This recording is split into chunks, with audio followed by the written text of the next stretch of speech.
Long before cities rose, long before writing carved history into stone, the world was a vast wilderness of forests, plains, and mountains.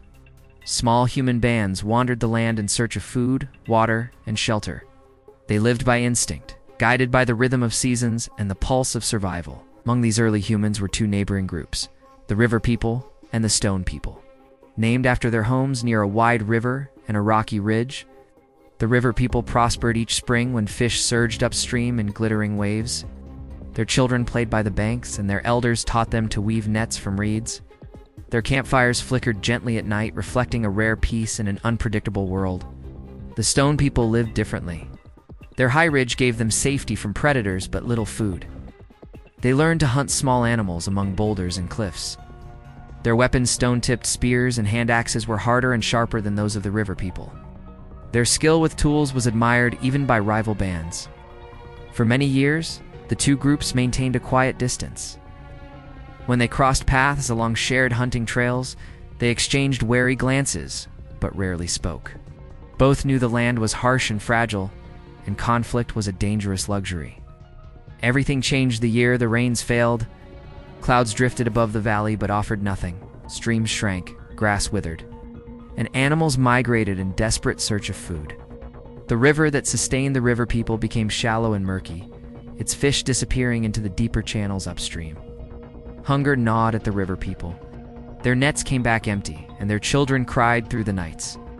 The elders gathered and decided to travel deeper into the valley in search of new water sources. But when they arrived, they found the stone people already there, collecting what little remained from a drying pond. At first, both sides tried to avoid conflict.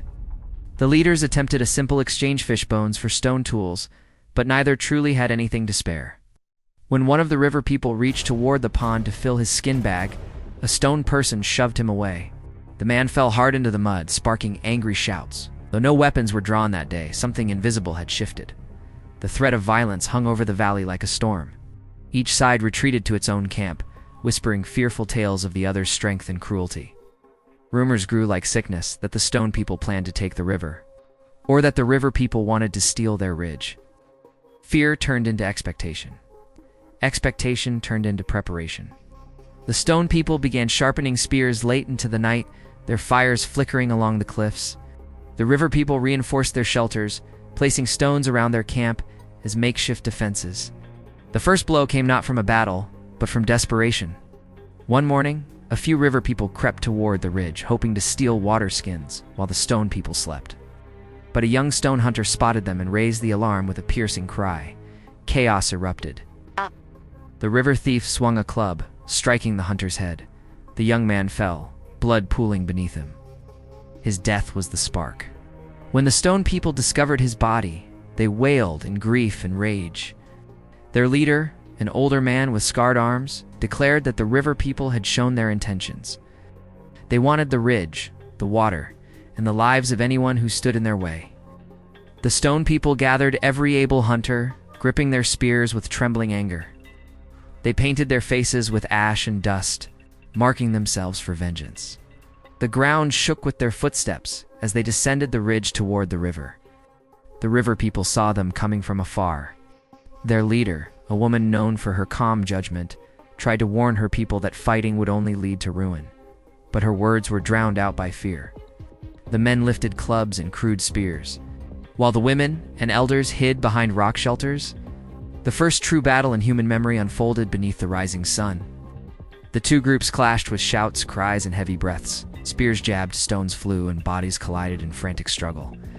No one had ever seen such violence on this scale.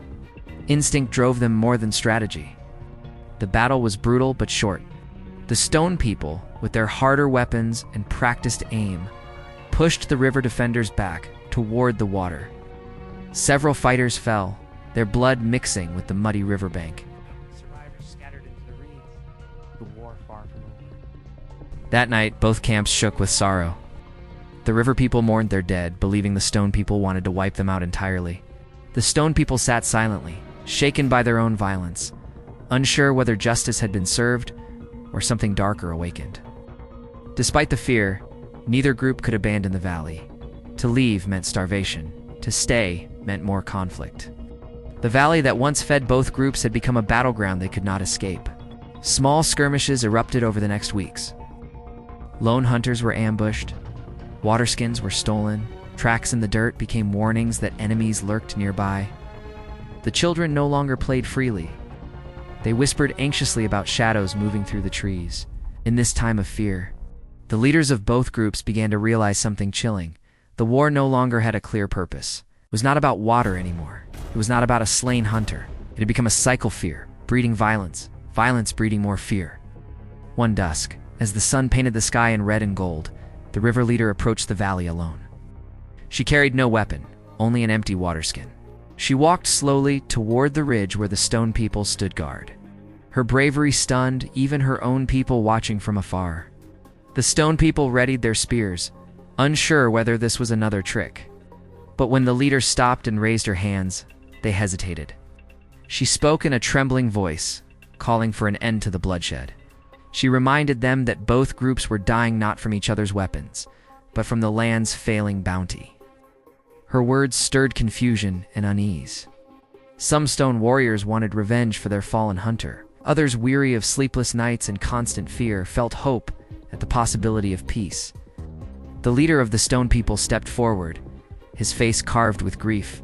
He spoke of his own fear of losing the ridge, fear of losing his people, fear that their ancestors would see their violence as a betrayal of the land.